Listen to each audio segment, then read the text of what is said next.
I'm Dr. Shama Larvi, author of The Fat Thief.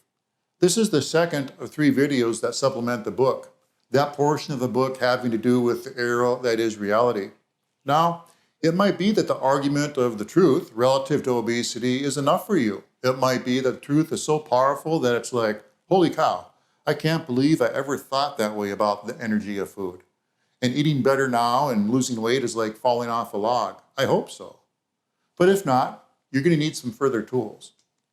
So, what is reality? That's a question that has been around for pretty much as long as man or woman have been asking questions.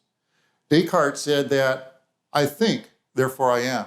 But with that statement, he establishes that he theoretically exists, not necessarily what is real. Reality is what is real. It's not what is imagined. You can imagine a lot of things that you may want to be real, but that does not automatically make them so.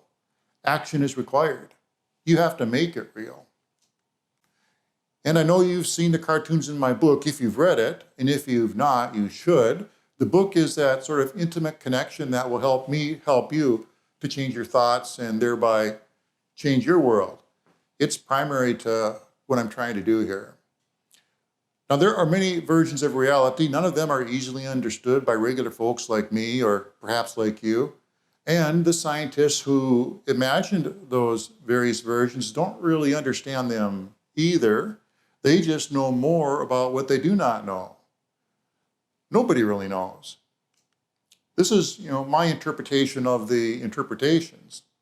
The famous Schrodinger's cat thought experiment that I reference in my book illustrates the more dominant version of reality according to the laws and math of quantum mechanics, which represents our most fundamental level of existence. I'm talking about the level of the structure of atomic structure. That size of scale that is so small that it may as well be magic, or aliens, or God for that matter. 1/1000th of a millimeter. That's a 10 raised to a negative 36th power. Unimaginable. This more dominant version of reality is called the Copenhagen interpretation. It was the first version. It's about 100 years old now. And it is a reality based upon probabilities, percentages derived from a mathematical equation that Erwin Schrödinger imagined in 1926 called the wave equation, an equation that actually worked. What it tells us is that anything can happen. Everything is possible. But here's the funny thing. Nothing happens until someone sees it happen. Up until that point in time, when someone sees it, observes the result, measures it, it remains only a probability, a calculated percentage result of the wave equation. It was so fantastical that when Schrödinger first thought of his cat, he did so not because he believed the Copenhagen interpretation to be right, but because he felt it ridiculous. He didn't like it, and neither did his friend across the Atlantic, Albert Einstein. It was in a series of letters between he and Einstein in 1935 that he one day sat at his desk and he wrote, "Dear Al, imagine a cat. Imagine a cat. Imagine a bigger cat in a closed box, or in this case, a room. Now imagine a vial of poison on the floor, and above this vial of poison is an apparatus with a hammer and a radioactive trigger that has a 50% chance of breaking in the course of an hour due to the way it's set up. If the trigger trips, the hammer falls, the glass vial of poison breaks, and unfortunately the cat passes on into the next world. If not, the cat lives. So from the moment the cat is placed in the room to the moment the door is open, the cat is half alive and half dead, according to the wave equation. Schrödinger called this a superposition. All things are possible.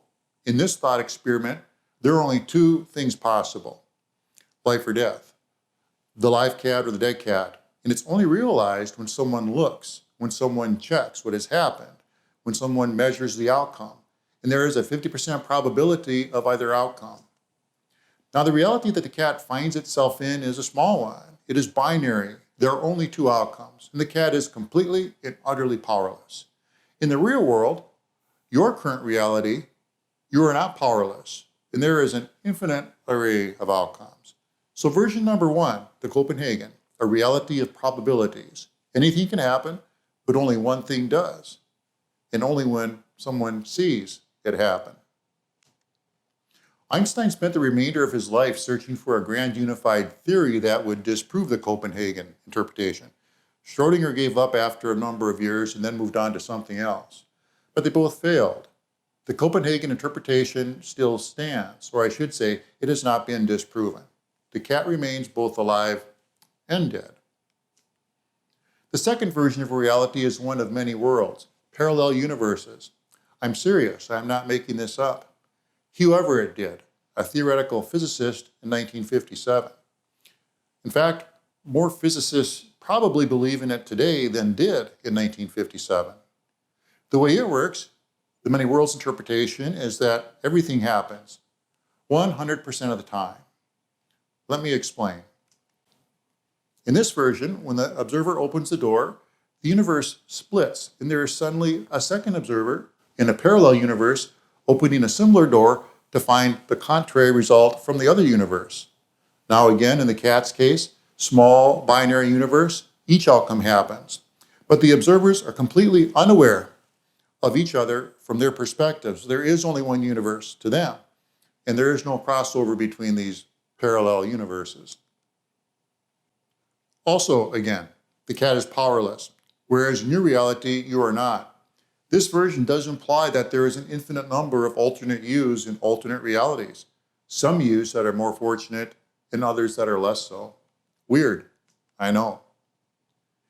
If version number one is true, the reality of probabilities, it is by making the proper choices and taking the proper actions the majority of the time that you will increase the probability of a desired or positive outcome.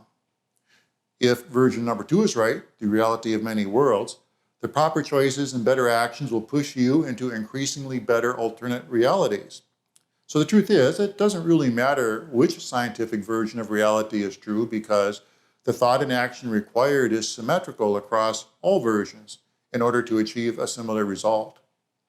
You can't lose. So now that you have this information that you hold the power to craft your own reality in some measure, what do you do with that? Well, this is the part where you have to make it real. And that takes energy. That takes effort. That takes knowledge and resolve. You must set goals, take action, implement steps, modify behaviors. You have to believe in what you are learning. You have to behold the truth. These are the things I talk about in the book, things that I will be addressing with future videos and writing on FatThief.com. The fact is, we are all cats in a box. We all live in our own universe, our own reality, but unlike the cat, I, you, we are not powerless, and we do not have to watch the hammer fall. Every night we go to bed and close our eyes, we open them the next morning on a new day, a new box that is the result of the action and thought exerted on the inside of the box the previous day, the previous week, the previous year. The stronger the action, the more the result. Losing weight is relatively simple, now knowing what you know, whereas before it's most likely that you didn't even know what you didn't know.